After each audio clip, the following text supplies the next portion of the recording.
June 29. திருத்தூதர்களான புனித பேதுரு, புனித பவுல்.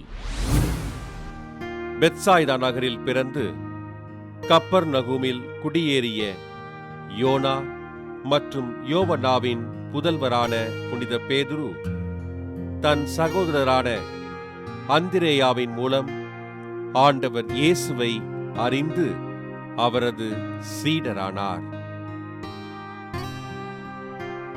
ஆண்டவரோடு உடனிருந்து அவரது பணிகளுக்கு உதவி செய்த பேதுரு, ஆண்டவரை நீரே மெசியா என்று அறிக்கையிட்டு அவரது விசுவாசத்தினை உறுதிப்படுத்தினார்.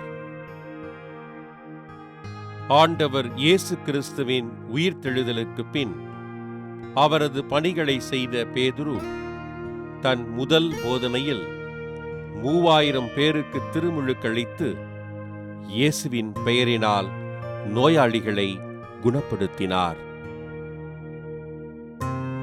கடவுள் ஆள் பார்த்து செயல்படுவதில்லை என்று போதித்து மீட்பின் செய்தியினை அறிவித்த பேதுரு கிபி 67ஆம் ஆண்டு சிறையில் அடைக்கப்பட்டு சிலுவையில் தலைகீழாக அறையப்பட்டு மறைசாட்சியானார்.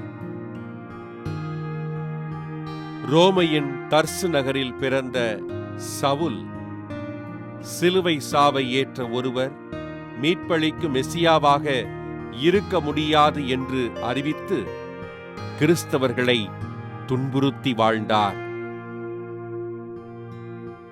கிறிஸ்தவர்களை கொன்றழிப்பதற்காக தமஸ்கு நகர் சென்ற சவுலை ஆண்டவர் இயேசு அழைக்க சவுல் மனம் திரும்பி பவுல் என்ற பெயரை ஏற்றார்.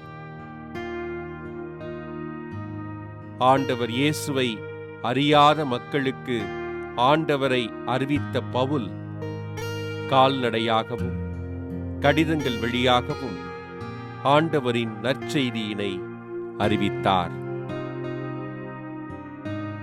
யூதரல்லாத புறவிடத்து மக்களும் மீட்படைய வேண்டும், அதற்கு இயேசுவை அறிந்து கொள்ள வேண்டும் என்று கடுமையாக உழைத்தார் புனித பவுல்.